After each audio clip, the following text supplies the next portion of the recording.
और young generation को छोटी छोटी चीजों पे ध्यान रखना चाहिए, हमेशा छोटी छोटी चीजों पे, क्योंकि इंसान को ठोकर छोटे पत्थरों से लगता है, कोई पहाड़ से थोड़ी टकरा जाता है, ठोकर उन्हीं से लगता है। छोटी छोटी चीजों पे ध्यान रखिएगा। भाषा का हम बोलना 3 साल में सीख जाते हैं, लेकिन क्या बोलना है ये जिंदगी भर सीखते हैं। लाइफ को इस तरह से बनाइए कि जिसके बगल में खड़े हो जाए उसकी जिंदगी बदल जाए। यहाँ पे लाइफ एम्बुलेंस की तरह कर दिया है, घायल दिल लेके घूम रहा है, ऐसे करके यहाँ पे क्या है, क्यों परेशान हो? ये सब चीजों में, ये सब चीजों से बच के रहा कीजिए। अभी आगे बढ़ने की उम्र है, लाइफ में 75 आएंगे, 75 जाएंगे, जिंदगी भर साथ वही देगा जिसे पापा खोज के लाएंगे। अगर आप फेल होते हैं तो उसमें टीचर का भी योगदान है। जब स्टूडेंट टॉप करता है तो टीचर कॉलर उठा के कहते हैं कि मेरा स्टूडेंट था। तो फेल होता है तो कहिए ना कि मेरा स्टूडेंट था। नमस्ते सिक्किम, काशी से लेके सिक्किम, खामड़ी को सिक्किम के इस यूथ कन्वेंशन में हमारे सीएम सर आपको नमस्ते, जितने कैबिनेट मिनिस्टर हैं सभी को नमस्कार। आप जितने भी आए हैं स्टूडेंट, आप सबको मेरा नमस्कार, शुभकामनाएं आप सबको।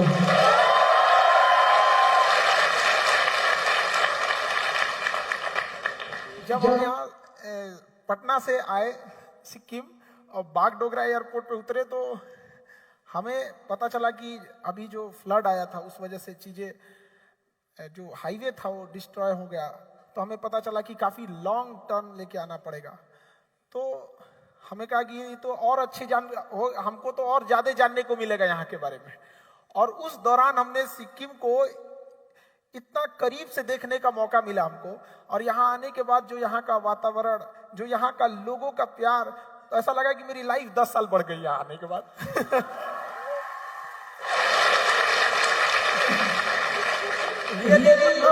हम एक प्लेन एरिया से आए हैं, वहां पे कंक्रीट के जंगल्स मिलेंगे आपको, केवल घर, बिल्डिंग्स, ये सी। और यहाँ जो आने के बाद नेचुरल चीजों को देखते हैं और जिस तरह से आप लोगों ने हार्मोनी बिल्ड किया है एक नेचर के साथ, आपस में अलग अलग कम्युनिटी के साथ, अलग अलग एथनिक ग्रुप के साथ, ये एक पूरे इंडिया के लिए एक एग्जाम्पल है। जब सिक्किम भारत का 22वां राज्य बना था तो हमें लगता है कि समय से किसी ने नहीं सोचा होगा कि वो एक एग्जाम्पल सेट करेगा इंडिया के लिए कि आप सीखिए कि कैसे सारे लोग मिलजुल कर एक साथ रहते हैं और मुसीबत के समय एक साथ मिलजुल कर उस मुसीबत का सामना करते हैं। ये सैल्यूटेबल है, आप लोग को दिल से सैल्यूट एकदम।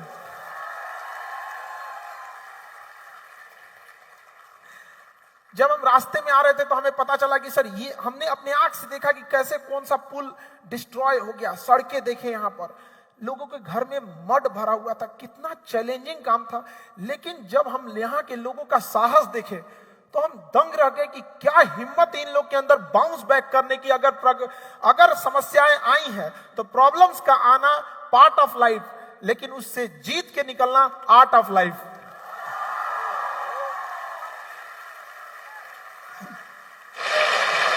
और ये आर्ट ऑफ लाइफ यहाँ पर केवल मैन वुमेन दोनों में बराबर देखने को मिला। हम लोग तो यहाँ दंग रह गए कि महिलाएं पुरुषों से कंधा मिला के चल रही हैं यहाँ पर। और हम हमेशा यही बोलते थे कि सबको आगे आना पड़ेगा। यहाँ आने के बाद हम क्या बोले, यहाँ तो पहले से आगे आए हुए हैं यहाँ पे।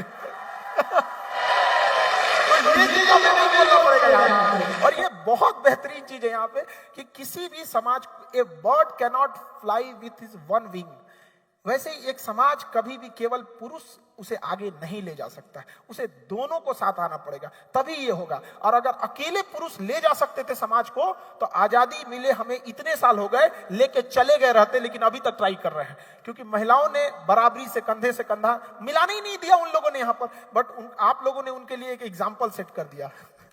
ग्रेट एकदम।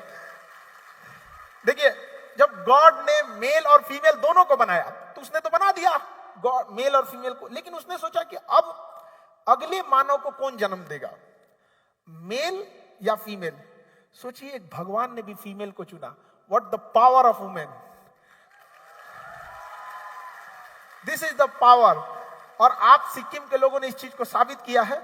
हमारे यहाँ तो मतलब कई ऐसे समाज में है कि पुरुष प्रधान समाज ऐसा हो गया है कि 20 साल की लड़की भी ना जब बाजार जाती है तो अपने 5 साल के भाई को अगर साथ ले जाती है तो खुद को सेफ फील करती है। ये कौन सा बात है भाई? आप खुद से सोच के सकते हैं कि कितनी ज्यादा पुरुष समाज ये हो चुका है। तो आप लोगों ने एक लेसन सेट किया, और केवल इंडिया में नहीं, पूरे वर्ल्ड में आप लोगों ने दिखाया कि ऑर्गेनिक खेती, जैविक खेती कैसे हो सकती है। और हम सौभाग्यशाली हैं जो अपने क्लास में ये पढ़ाते थे कि सिक्किम भारत का पहला जैविक राज्य है, और यहां आकर देखें और ये चीज को हम फील किए कि वाकई आप लोगों ने बहुत ग्रेट काम किया है। इसके लिए जितना आप लोग की तारीफ की जाए उसके लिए कम है।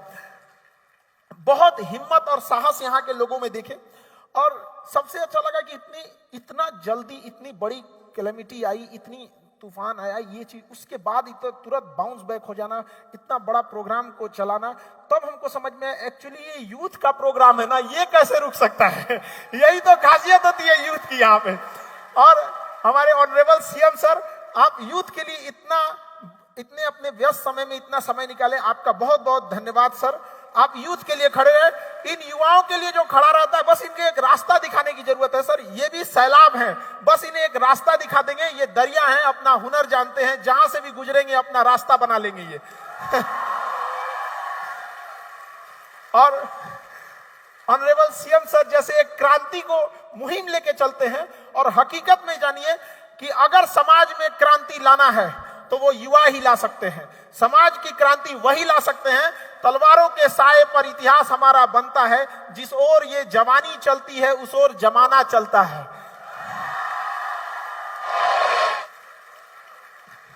जब हम गुलाम थे तो अंग्रेजों की नाक में दम कर दिया था इन स्टूडेंट्स ने, चाहे वो पटना, आप चाहे बिहार से लेके चाहे सिक्किम, चाहे पूरे इंडिया में कहीं भी देखिए, जब युवा आगे बढ़े थे तो अंग्रेजों को लग गया था कि नहीं भैया अब यहां से जाना ही होगा। तो बिल्कुल सही, आप लोग पढ़ाई लिखाई कीजिए और उसमें और आगे बढ़ते रहिए। देखिए कभी थकिएगा नहीं, लाइफ में कभी रेस्ट नहीं, हमेशा अपडेट होने को सोचिएगा। अपडेट हमेशा जरूर। आप एक छोटा सा मोबाइल लेते हैं, उसमें अपडेट आते रहता है हर कुछ दिन पे, आप अपने आप को क्यों नहीं अपडेट करते? ये भी जरूरी है। और देखिए मोटिवेशन वगैरह चीजों की, देखिए एक सबसे बड़ा चीज क्या होता है ना कि आपके अंदर सेल्फ एक डिसिप्लिन होने चाहिए। कि जैसे अगर आप किसी से प्रॉमिस कर रहे हैं एक्स अमाउंट की, तो आप उसे डिलीवर कीजिए 4x अमाउंट। आपने पापा से कहा कि मैं पढ़ूंगा, तो जितना वादा किए हैं उससे 4 गुना पढ़ के दिखाइए। एक वादा तो अपने आप से भी कीजिए, एक लड़ाई खुद से खुद को बदलने के लिए। आइए हम देखते हैं, बड़े दूसरों में कमियां निकालते थे, एक मुलाकात इस आईने से करते हैं, फिर देखते हैं अपने आप को कैसे बदलते हैं। तो जब भी ईमानदारी से वर्क करना कीजिए, और हमेशा लाइफ का एक उसूल रखिए कि हमें देश के लिए, परिवार के लिए कुछ करना है, चाहे कुछ भी आ जाए हम उसे नहीं बदलेंगे। अपना वो जमीर जिंदा रखिए। शतरंज में वजीर और जिंदगी में जमीर, अगर मर गया तो खेल खत्म। जब कोरोना आया था तो हम लोग भी एक मिडिल क्लास से थे, और हमें भी नहीं लगा कि कैसे आदमी इतना सिक्किम में आने के बाद, सर हमें पहले हमको लगता था बिहार से है, अभी हमको यहाँ आने के बाद लगता है कि सिक्किम भी मेरा ही है। ऐसा लगता ही नहीं हम कहाँ से, इतना हमको यहाँ से जाना था, बट हमने कहा कि नहीं हम नहीं जाएंगे, हम एक दिन और रुकेंगे यहाँ पे। वो आप लोग का प्रेम था, इतना लगाव था, ऐसा लगा कि मतलब हम हमारे यहीं से पले बढ़े हैं। एक छोटे से समय में आप लोगों ने इतना घुल मिल गए यहाँ पर। तो हमेशा उसूलों से समझौता नहीं कीजिएगा। जब लॉकडाउन लगा था तो सबकी कोचिंग्स वगैरह बंद हो गई थी, हम लोग की भी बंद हो गए थे। उस दौरान हमको एक जगह से 107 करोड़ का ऑफर आया था, बट हम अगर चाहते तो उसको ले लेते। हम जीवन में 107 करोड़ आदमी नहीं कमा पाएगा, बहुत बड़ा चीज है, लेकिन हमने ठुकराया और कहा कि हम 200 रुपए में ही बच्चों को पढ़ाएंगे, क्योंकि 200 रुपए में कोई तो होना चाहिए जो उसके लिए खड़ा रहे। क्योंकि देखिए एक चीज समझिएगा, जिस तरह से दिस इज वाटर, लेकिन this is pure and mineral water, this is not water, this is pure and mineral water. उसी तरह एजुकेशन नहीं, क्वालिटी एंड स्टैंडर्ड एजुकेशन हो जाना चाहिए, नॉट ओनली एजुकेशन। तो हमें कहा कि भाई बच्चों को कोई ना कोई तो चाहिए जो उन्हें इंडिया लेवल पे कह के लड़के कह सके कि हमारे पास पैसे नहीं है तो क्या हुआ, खान सर है हमारे लिए। तो हम आज उस समय भी हमने 200 रुपए में भी लेके आज भी उतना में पढ़ाए हम, और बहुत खुश हैं हम उतना से यहाँ पर, क्योंकि कुछ करोड़ रुपए से आप अपना घर बना सकते थे, लेकिन उन्हें ठुकरा कर आज हमने करोड़ों हिंदुस्तानियों के दिल में अपना घर बना लिया। आप सब यूथ है, आपके सामने और पूरा खुला हुआ एकदम दुनिया है, आप जहां चाहे वहां जा सकते हैं आप लोग। लेकिन याद रखिएगा, जिंदगी एक कलम की तरह है, एक कलम की तरह है। इससे पहले कि इसकी स्याही खत्म हो जाए, एक कहानी लिख दीजिए कि आने वाली पीढ़ियां उस कहानी को पढ़कर दोहराए यहां पर।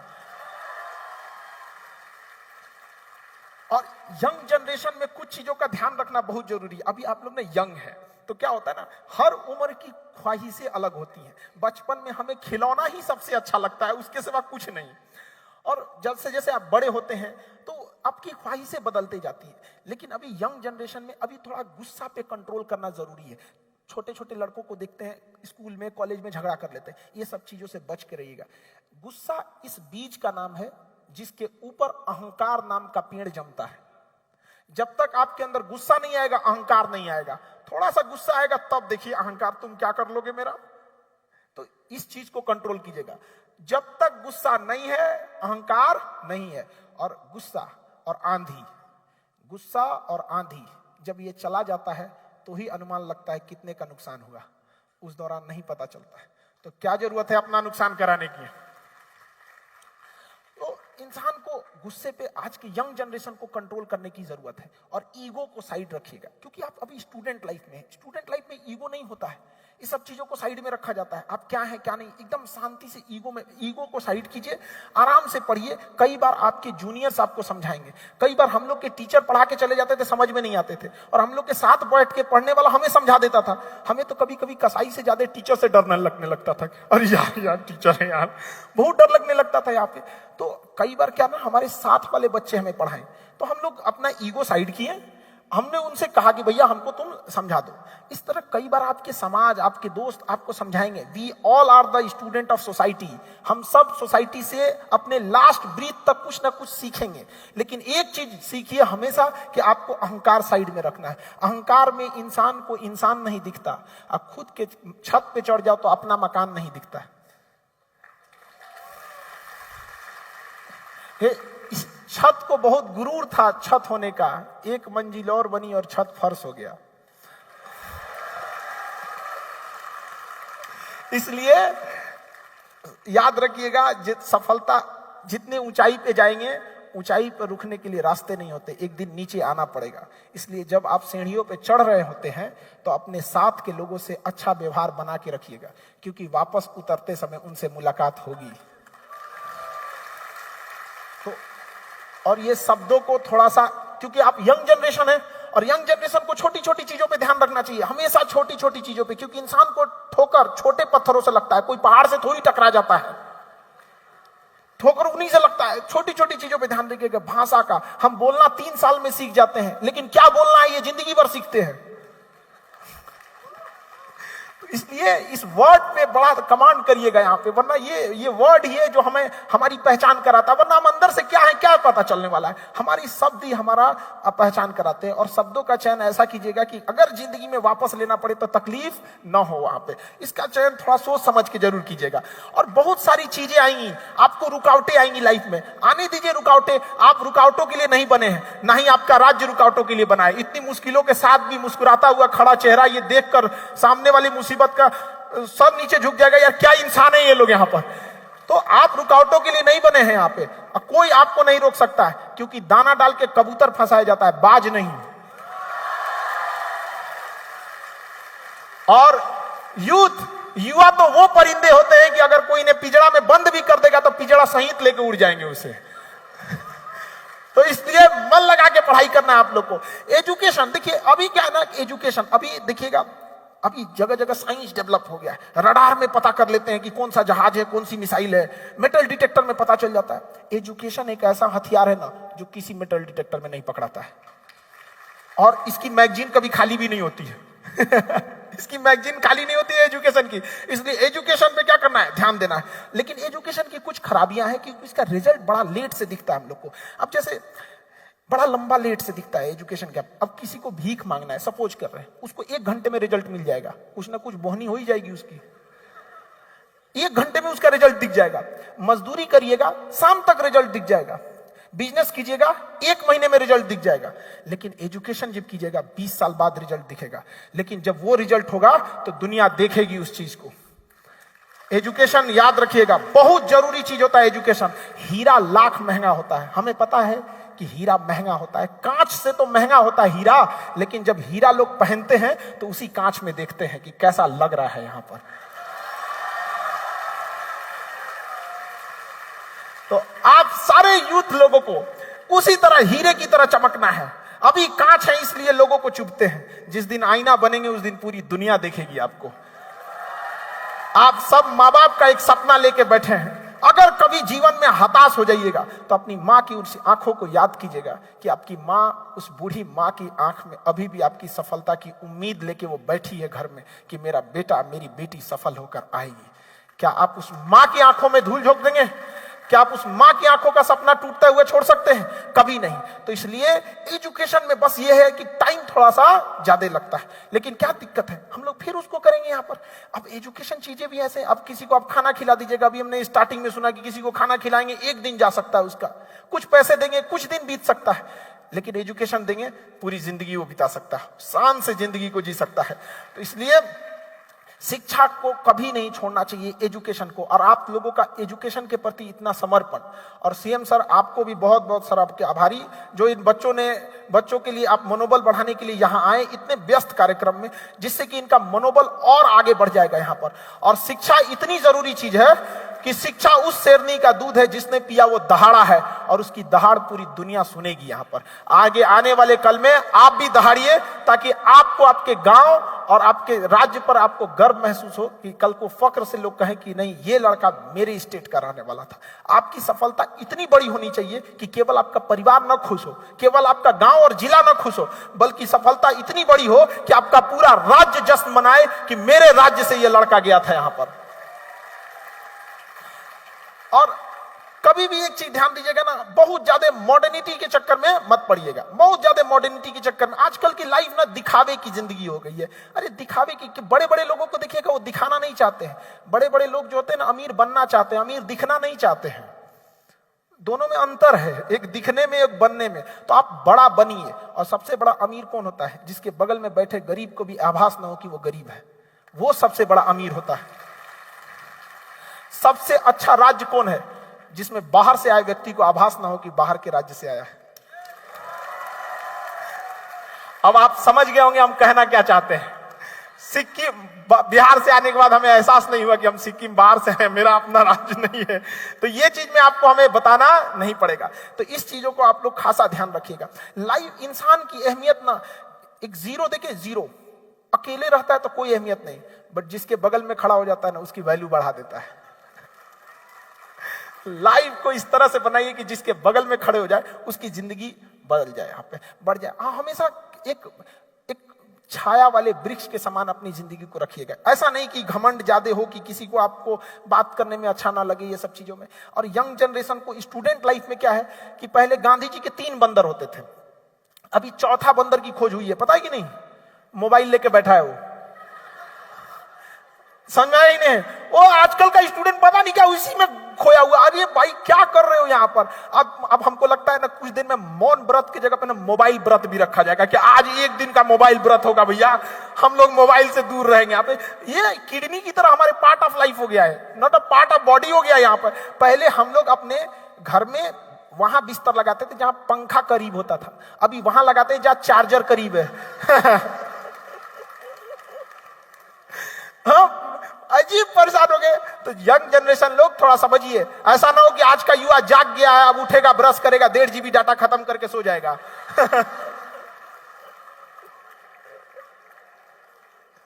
तो यंग जनरेशन को बहुत त्याग करने की जरूरत है। हम लोग जब स्टूडेंट लाइफ में थे ना, खूब टाइम टेबल बनाते थे। जब फ्रस्ट्रेट होते थे टाइम टेबल बनाते थे, अब पढ़ना है हमको, परिवार को बदलना है, एग्जाम क्रैक करना है, टॉप कर देना है। और 2 दिन टाइम टेबल फॉलो होता था, 2 दिन उससे ज्यादा फॉलो नहीं होता था। इसलिए कोशिश कीजिए कि एक ऐसा टाइम टेबल बनाइए जो आपके दिल में हो, दिल में। और एक बार जरा सोचिए, आप यंग जनरेशन है, पढ़ने के लिए आए, टाइम टेबल आपका इस बात का होना चाहिए कि खेलने कब जाएंगे, मोबाइल कब चलाएंगे। मेन काम का टाइम टेबल थोड़ी होता है, टाइम टेबल एक्स्ट्रा काम का होता है। लेकिन हमारी जनरेशन पढ़ने का टाइम टेबल बना रही है। अरे भाई क्या कर रहा है, पूरा सिस्टम उल्टा करके रखा है। टाइम टेबल किस चीज का होना चाहिए? खेलने का, मोबाइल चलाने का, बाहर जाने का, पढ़ने का कोई टाइम टेबल होना चाहिए। भाई आप आए किस लिए? यंग जनरेशन है क्यों? पढ़ाई करने के लिए, यही मौका है। यही एक पढ़ाई ऐसा चीज है ना जिसमें उम्र मायने रखती है। एक उम्र जाने के बाद ना फिर आप उस तरह का जुनून पढ़ाई के प्रति नहीं बचेगा। बाकी फैशन वगैरह का तो उम्र पूरी जिंदगी रहता है यहाँ पर, समझ आया कि नहीं? आगे यहाँ पे तो अभी एक ऐसा टाइम टेबल बनाइए जो क्या हो, आपको दिल में छपा रहे, हमें पढ़ना है, खाली टाइम मिले उसे रिवीजन करते रहे। लेकिन आजकल का यंग जनरेशन इधर उधर बिगड़ गया है, लाल पीला हरा में चला गया है। तो उस चीजों से भी बच के रहना है। यहाँ पे रात को 12 बजे के बाद उसी की याद आती है जो जिंदगी में 12 बजा दिया होता है।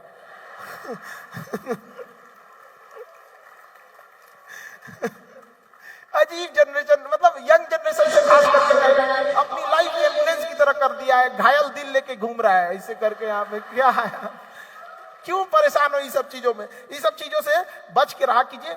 अभी आगे बढ़ने की उम्र है, लाइफ में 75 आएंगे 75 जाएंगे, जिंदगी भर साथ वही देगा जिसे पापा खोज के लाएंगे।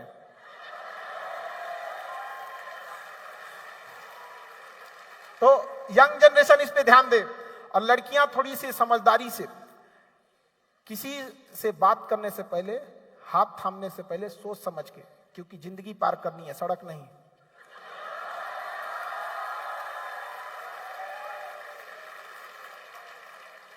यंग जनरेशन में लोग थोड़ा सा भटक जाते हैं, ये उम्र की ही दोष है। लेकिन इसमें क्या है ना कि समझदारी और समय दोनों में उल्टा संबंध है। जब तक समय रहता है समझदारी नहीं आती है, जब समझदारी आती है समय निकल चुका रहता है। बुढ़ापे में समझदारी आके क्या करिएगा? और सक्सेस इंसान की एक पहचान देखिएगा, समय रहते उसमें समझदारी आ जाती है। और सफलता कुछ त्याग मांगती है, सफलता कुछ त्याग मांगती है, आपको देना पड़ेगा। आपको फैशन से, लग्जरी से, आराम से हटना पड़ेगा, अपने कंफर्ट जोन से हटना पड़ेगा। कभी भी कंफर्ट जोन में सफलता हाथ नहीं लगती है, याद रखिएगा। अगर आप अपना कंफर्ट जोन नहीं छोड़ेंगे सफल नहीं होंगे। एक हवाई जहाज का सबसे कंफर्ट जोन एयरपोर्ट होता है, शांति से बैठा है, नो रिस्क, कुछ भी नहीं हो सकता है। बट अगर वो एयरपोर्ट पे खड़ा रहे तो उसकी अहमियत है जीरो। उसको अपनी अहमियत साबित करने के लिए उड़ना पड़ेगा, बादलों को चीरना पड़ेगा, रिस्क लेना पड़ेगा, तब जाके वो सबसे अव्वल कहलाएगा, सबसे प्रथम कहलाएगा। अतः आपको भी अपना कंफर्ट जोन छोड़ना पड़ेगा और ये सारी चीजों से हटना पड़ेगा। नींद, आराम, शौक, मोबाइल सबको त्यागना पड़ेगा। और एक साल कुछ समय के लिए त्यागिए, फिर पूरी जिंदगी आपको देखिएगा, पूरी दुनिया मिसाल देगी आपको। और ये इंडिया है, यहां सफल हो गए तो बिना जाने वाले लोग भी कहेंगे कि मतलब बहुत अच्छे थे। हाँ, अभी हम भी सुन रहे थे कि पता नहीं कहां से हम पीजी किए हुए हैं, हमको भी पहली बार पता चला है। और पता नहीं कहां के हम रहने वाले हैं। और मतलब समझ रहे ना? अच्छा, लेकिन अगर आप स्लाइटली सोचिए, अगर एक नंबर से भी अगर आप पीछे छूट गए ना, दुनिया आपको कुछ नहीं समझेगी। सबसे पहले आपके रिश्तेदार आपको ताने मारने आएंगे, याद रखिएगा। इसलिए अगर पढ़ाई में मन नहीं लगे तो एक बार अगल बगल में ध्यान दीजिएगा, उन चेहरों को याद रखिएगा जो आपको कोसेंगे। ध्यान दीजिएगा, वो इंतजार में बैठे हैं तुम असफल हो, समझ में आया ना? इसलिए याद रखिए, हर हाल में काबिल बनना है। काबिल बनना है मतलब बनना है, क्योंकि लोग 10 साल बाद आपसे ये नहीं पूछेंगे कि तुम्हारी खैरियत कैसी है, लोग ये पूछेंगे तुम्हारी हैसियत कैसी है। तो मेरे जेब में चंद सुराख क्या हुई, सिक्कों से ज्यादा तो मेरे रिश्तेदार गिर गए।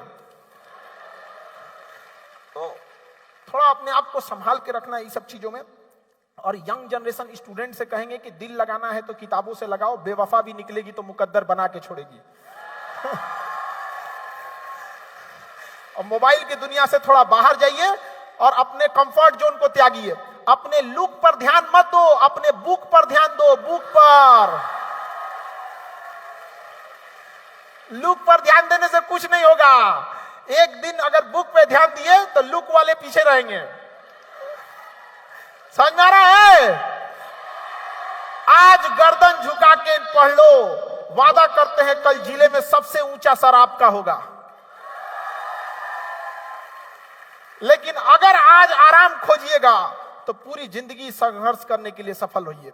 देखिए, इंसान दो तरह से सफल होता है, एक शारीरिक श्रम करके और एक मानसिक श्रम करके। एक मजदूर होता है, वो अपना शारीरिक श्रम करता है, लेकिन उसका लॉस समझिए क्या होता है। उसको तो तुरंत मिल जाएगा, 18 साल का हुआ कि नहीं, मजदूरी चालू कर दिया, उसको तो पैसे मिल जाएगा, लेकिन सोचिए लॉन्ग टाइम लॉस। जैसे जैसे वो बूढ़ा होगा, लोग उसे रिजेक्ट करते जाएंगे, उसकी वैल्यू गिरते जाएगी।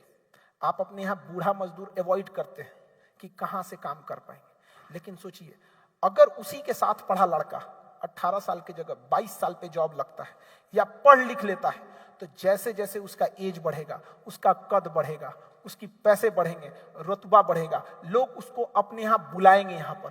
तो इतना बड़ा फायदा है एजुकेशन का। टाइम लेता है तो लौटाता भी तो है। लोग थोड़ा सा पैसा शेयर बाजार में लगा देते हैं जिसका कभी कभी रिटर्न आता है।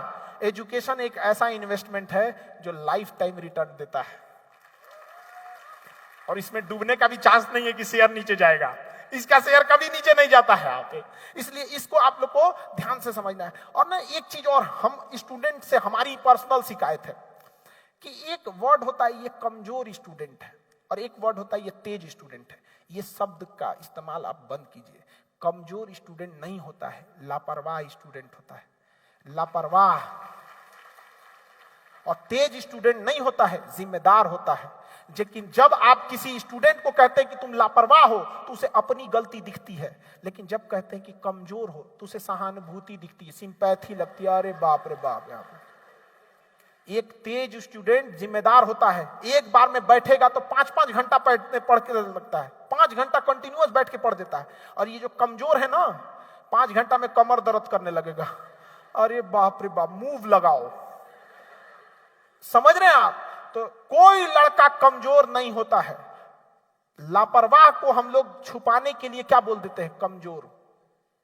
हमारी भाषा ना शुगर कोटेड बोलते हैं, नहीं समझ में आएगा? शुगर कोटेड, खराब ना लगे। अरे कैसे खराब नहीं लगे? खराब किया तो खराब लगेगा। अच्छा को पुरस्कार देते हैं ना, तो गलत को दंडित कीजिए कि तुम लापरवाह हो। यहाँ पर नहीं समझ में आया? यहाँ पे तो लापरवाह आप में से जो भी कहता है कि हम कमजोर हैं, ईमानदारी से पूछिएगा अपने आप से, दिल पे हाथ रख के बोलिए, जिस सब्जेक्ट में आप कमजोर हैं, आप सबसे कम समय उसी सब्जेक्ट को देते हैं। सबसे कम टाइम। दुनिया में सफलता का एक ही रास्ता है, समय। आप जिस चीज को समय दीजिएगा वो आपका होगा। याद रखिएगा, जो आपका नहीं है आपने सबसे कम समय दिया है। चाहे वो जो भी सब्जेक्ट हो, जो भी बिजनेस हो, चाहे कुछ भी हो, सफलता केवल समय मांगती है। आप किसी चीज में लगे रहिए। हमको याद है क्लास 7 में हमको मैथे नहीं आता था। फ्रैक्शनल जोड़ होता है ना, 3/2, 5/2, तो हम नीचे का नीचे से जोड़ देते थे, ऊपर का ऊपर से जोड़ देते थे। उसमें तो एलसीएम लेना होता है। अब अगर डिनोमिनेटर सेम नहीं, एलसीएम लेना पड़ेगा कि नहीं लेना पड़ेगा? लेकिन हमारे टीचर सब जो थे ना, हमको नाश दिए सब। बाद में हमको पता चला ना कि हम खराब नहीं थे, वही ओवर एडवांस थे। एक बात बताइए, हम टीचर से भी कहते हैं कि स्टूडेंट पढ़ने आया है, आप अपना लेवल नीचे करके एक स्टूडेंट बन के सोचिए, स्टूडेंट के दोस्त बन जाइएगा। टीचर बन के सोचिएगा, स्टूडेंट आपको कसाई की तरह देखेगा। कह रहे भैया ये क्या कर रहा है हमको डर लगेगा। हमको डर लगता था टीचर से। कुछ टीचर का नाम हम लोग ही मनाते थे, भैया ये टीचर का ट्रांसफर हो जाए, कहीं ट्रांसफर हो जाए ऐसा मनाते थे, डर लगता। अभी हम कुछ देर पहले न्यूज देख रहे थे, कुछ न्यूज, हम आपको छोटा सा एग्जांपल देते हैं। तो उसमें बता रहा था कि कनाडा स्टूडेंट नहीं जाएंगे तो कनाडा की यूनिवर्सिटी को $400 मिलियन का लॉस लगेगा। अब बताओ, न किसी को डॉलर पता, न किसी को मिलियन पता, वो बोल के चल गया $400 मिलियन। अरे काहे बोला यार? उससे अच्छा बोलता है कि ज्यादा पैसे का लॉस लगेगा। अब यही नहीं समझ में आता है। तो टीचर को भी समझना चाहिए कि स्टूडेंट को कम से कम मेहनत करना पड़े। अच्छा, जिसने बोला है $400 मिलियन, वो क्या उम्मीद किया है? एजम्पशन की दुनिया से ना बड़ी परेशानी है। भाई आप सीधे डॉलर को कन्वर्ट करो, आप मिलियन को कन्वर्ट करो यहाँ पर। तो टीचर भी यही करते हैं। उनको लगता है कि स्टूडेंट तो ऐसा कर लेगा, तो स्टूडेंट कर लेगा तो आपको बाहर भी कर देगा, जाइए आपकी जरूरत नहीं है, जाइए। जब सब हम ही कर लेंगे तो आए काहे लिए हैं आप वहां पर? नहीं समझे? काहे को आपको इतना रेस्पेक्ट और ये गुरु ब्रह्मा, गुरु विष्णु, गुरु महेश? अरे काहे को भैया, काहे को? यहाँ पे आके। एक हमारे टीचर ने बर्नौली का थ्योरी पढ़ाए थे, असमान अनुप्रस्थ दाब की नली में अगर कोई आदर्श द्रव धारा रेखीय प्रवाह से प्रवाहित हो रहा है, अरे सर दर्द कर गया। अरे सीधा बोलो भैया, स्पीड बढ़ाओगे तो प्रेशर घट जाएगा।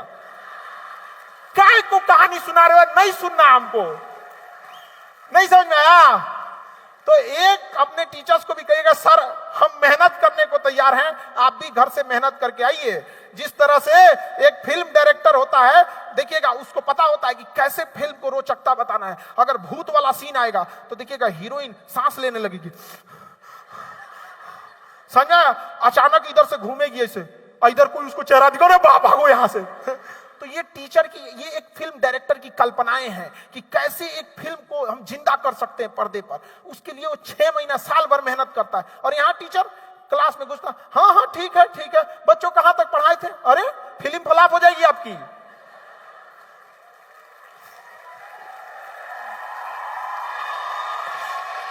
समझ में गया? अगर आप फेल होते हैं तो उसमें टीचर का भी योगदान है।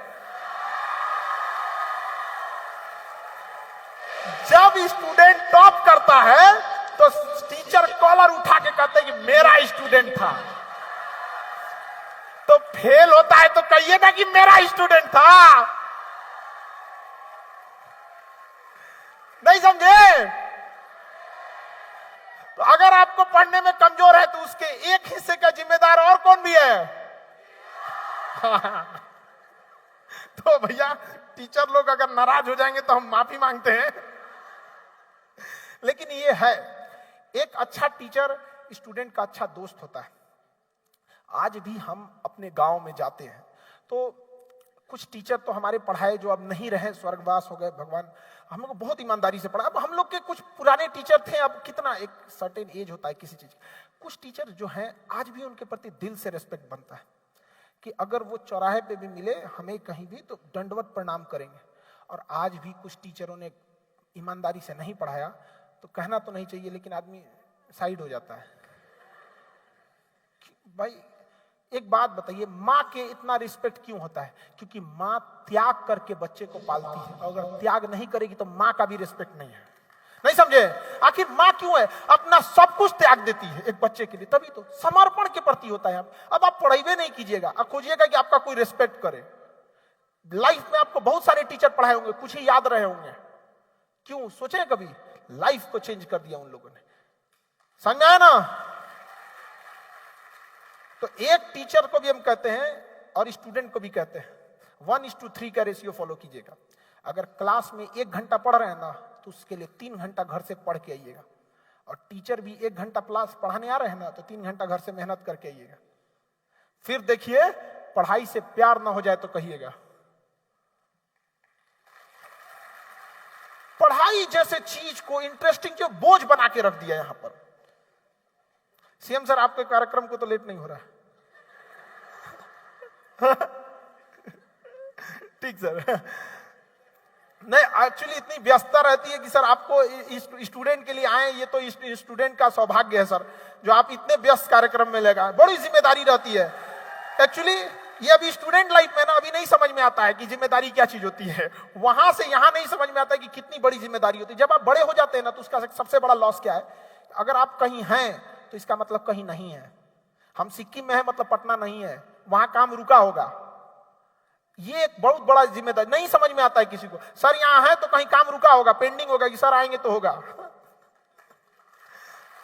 तो हम उस दर्द को फील किए हैं, इसलिए हम भी इस चीज को समझते हैं। और आप जितने स्टूडेंट लोग हैं एक चीज याद रखिएगा, समय, वक्त, टाइम, समझते हैं टाइम? टाइम से खिलवाड़ मत कीजिएगा। इससे बड़ा ईगो किसी के पास नहीं होता है। समय खुलेआम कहता है कि तुम आज मुझे बर्बाद करो, कसम खाते हैं कल तुम्हें बर्बाद कर देंगे। ये जो बीत रहा है ना ये केवल समय नहीं है, जिंदगी भी है।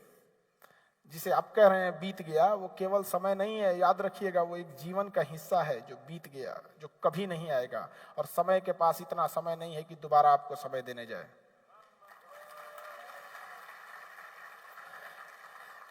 इससे पहले कि समय पछताने से बेटर है अभी काम कर लीजिए। कई बार ऐसा होता है ना, कहते हैं कि बाद में कर लेंगे, some time later become never. कहेंगे कि समय समय ऐसा नहीं होता है, समय बहुत बलवान चीज होता है। लोग कहते हैं समय के साथ जख्म भर जाता है, कुछ नहीं भरता है, हम उस जख्म के साथ जीना सीख लेते हैं। क्या हमारा जख्म भर गया? ये जो सिक्किम में जो आज तबाही आई थी, नहीं, हमने जीना सीख लिया उसके साथ। जो हमारे लोगों के तकलीफ नहीं समझ में आता है लोगों को, वो हमारे जख्म नहीं भरे हैं, वो जख्म आज भी हरे हैं, हमें यादें हैं आज भी। और जब तक हम जीवित रहेंगे हमें एक एक यादें रहेंगी कि हमने एक अपना जवान खोया, हमने अपने लोगों को खोया। लेकिन वक्त के साथ हम उन तकलीफों के साथ जीना सीख लेते हैं, न कि वो जख्म भरता है, कभी नहीं भरेगा। तो समाज को, आपको भी आगे बढ़ाना है इस देश को। यहाँ पे सिक्किम चूंकि पहाड़ी एरिया है और पहाड़ पे कनेक्टिविटी की प्रॉब्लम आती है, जिस वजह से ना कनेक्टिविटी, अब इंडिया की ज्यादातर पॉपुलेशन ट्रेन से कनेक्ट करती है, ट्रेन से। अब सिक्किम अगर ट्रेन से कनेक्ट रहता ना तो बहुत ज्यादा कोरिलेट करता है पूरी स्टेट के साथ। अब वो फ्लाइट और ये रोडवेज एक मतलब बहुत कम लोग कनेक्ट करते हैं। ट्रेन जो है ना डाइवर्सिटी का भी एक साइन है वहां पे। मतलब आपको भारत देखना है तो जनरल बॉगी में देखिए ट्रेन के, मतलब भारत की हर तरह की चीजें वहां देखने को मिलेगी यहाँ पे। तो समय को ध्यान में रखना है आप लोगों को, समय को कभी भी बर्बाद होने नहीं दीजिएगा। यहाँ पर टालिएगा नहीं वर्क को। देखिए कौन इंसान असफल होगा ना, उसकी एक सिंपल सी पहचान है, वो चीज को टाल देगा, बाद में करेंगे। और सफल लोगों को देखिएगा, चाहे जितना भी बिजी, अल्लाह कर देते हैं तुरंत तुरंत, कभी भी वक्त नहीं टालिएगा। जिसने कहा कल, दिन गया टल। जिसने कहा परसों, बीत गए बरसों। जिसने कहा आज, उसी ने किया राज। तो आप लोग कभी, यंग जनरेशन है ना, अभी यंग जनरेशन में लगता है कि नहीं नहीं, अरे हम कल करेंगे, बाद में करेंगे, ये सब चीजें नहीं होनी चाहिए। लाइफ में सबके स्ट्रगल आता है, समझ में आ गया कि नहीं आपके? तो स्ट्रगल सबके आना लाइफ में पार्ट है। और जिनके लाइफ में स्ट्रगल आ रहा है ना, उनको समझिएगा कि वो आगे चल के एक बहुत महान व्यक्ति बनने वाला है, क्योंकि ये ना महान लोगों की जिंदगी का हिस्सा होता है। फिल्म डायरेक्टर जब फिल्म बनाता है ना, तो फिल्म में जो सबसे टफ रोल होता है ना, वो बड़े हीरो को देता है। तो ऊपर वाले ने भी अगर आपको टफ रोल दिया है, मतलब बड़े हीरो हैं आप। अब आप फिल्में छोड़ के भाग जाएंगे तो हम क्या करें? कहां से सुपर हिट होने वाला है फिल्म? यहाँ पे डर जाता है। कुछ लड़कों को देखते ही आजकल सोसाइटी रेशियो स्टूडेंट में क्या, और अरे क्या बात करते हो यहाँ पर? सफलता चांद सूरज को ग्रहण लगता है, तो आदमी किस डेगची का मसाला है जी? हम लोग क्या है, चांद सूरज को ग्रहण लगता है। सफल मुश्किलें आएंगी, अब भाग जाइएगा मैदान छोड़ के तो जीतेगा कौन?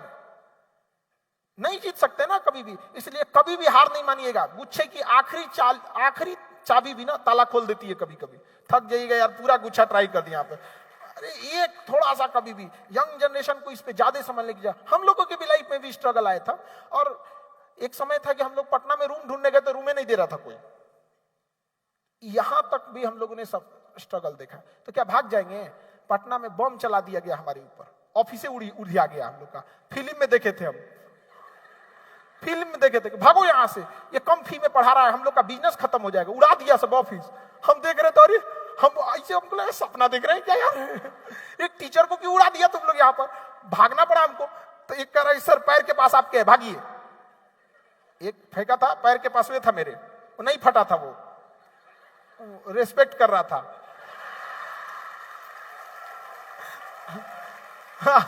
अब हम लोग कोई पहचाने रहे तब तो हमको लगा क्या है भैया, बाद में पता चला यही फटने वाला था।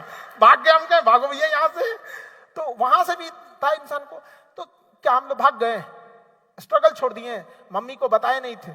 मम्मी को 2 साल बाद पता चला था। तो मम्मी कही तुमको क्या हुआ था, बताया नहीं था हमको।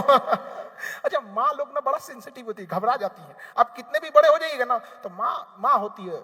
माँ की आंखें एक ऐसा आईना होती है ना, जिसमें बच्चे कभी बूढ़े ही नहीं होते, उनको अभी भी वही छोटे दिखते हैं। और माँ बाप की बातों पे थोड़ा ध्यान से सुना कीजिए। इनकी आंखें कमजोर होती हैं, लेकिन निगाहें बहुत मजबूत होती है। 2 मिनट में इंसान पहचान जाते हैं। वो तजुर्बा होता है उनकी आंखों में, उन्हें आप इग्नोर नहीं कर सकते। तो माँ बाप से सुना कीजिए। यहाँ पे अपने जितने लोग के दादा बाबा, ये लोग से सीखिए कुछ चीजें, उनके पास जीवन का अनुभव होता है वहां पर। लेकिन आजकल ना सेपरेट फैमिली होते जा रही है, तो हम लोग वो खोते जा रहे हैं। एक बच्चे के जिंदगी का पहला दोस्त दादा होता है, और एक दादा की जिंदगी का आखिरी दोस्त उसका पोता होता है। उसके बाद उस बुढ़ापे में कौन दोस्त बनने वाला है उनका? तो ये कॉम्बिनेशन है हमारे इंडियन सोसाइटी का, कल्चर का यहाँ पर। तो इसे हमें संजो के रखना है यहाँ पे, क्योंकि हमारा कल्चर मायने रखता है। किसी कंट्री को बर्बाद करना है तो कल्चर बचा के रखना है, और इसमें तो सिक्किम के लोगों को सिखाने की जरूरत ही नहीं है, हमको सीखने की जरूरत है कि सिक्किम के लोगों से आपने अपने कल्चर को बहुत अच्छे से बचा के, बाकी लोगों को ये इंटीग्रिटी सीखनी चाहिए यहाँ के लोगों के यहाँ से। तो कल्चर बचा के रखना बहुत ज्यादा जरूरी होता है यहाँ पे। तो चीजों को कभी भी ना नेग्लेक्ट नहीं, लोग आएंगे आपके बारे में, अगर आप जैसे आप सफल बनिएगा तो आपको लोग कहां मतलब आपकी टांग खींचने वाले लोग आएंगे, तो इन लोगों पे ध्यान नहीं देना चाहिए, क्योंकि गधों के रेस में दौड़ने का सबसे बड़ा घाटा जानते हैं क्या है? जीतने के बाद भी गधा कहलाएंगे। इग्नोर कीजिए, आप इंसान है, डिटर्जेंट नहीं की सफाई देते हुए चलेंगे। बोल रहा है, बोलने दो यहाँ पे, समझा गया कि नहीं? Your success will answer them, आपकी कामयाबी उनके लिए सबसे बड़ा जवाब होगा। यहाँ पर हर एक सवाल का एक ही जवाब देना है, कामयाब बन के। और हर उस घर में 2 किलो अलग से मिठाई जाएगी जिस घर से ये आवाज आई थी कि तुम नहीं कर सकते हो।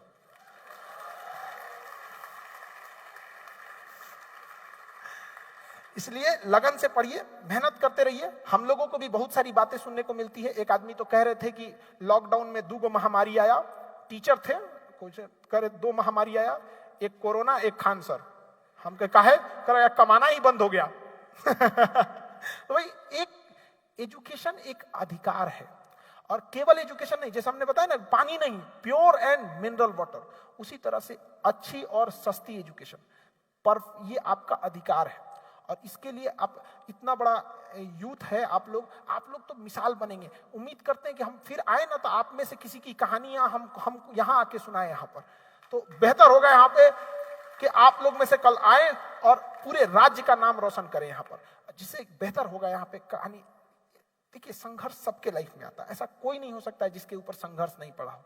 याद रखिएगा, उस पत्थर की पूजा कभी नहीं होती है जिसने कभी छीनी हथौड़ी की चोट ना खाई हो, क्योंकि मूर्त बनने से पहले बहुत चोट खाना पड़ता है। तो याद रखिएगा, अगर आप चोट नहीं खा सकते हैं तो कभी मूर्त नहीं बनेंगे और कभी आपकी पूजा नहीं होगी। ठीक है, इन्हीं बातों के साथ हम अपनी वाणी को विराम देते हैं। नमस्ते सिक्किम। बहुत कुछ सीखने को मिला हमको यहाँ से, आप लोग का बहुत बहुत धन्यवाद।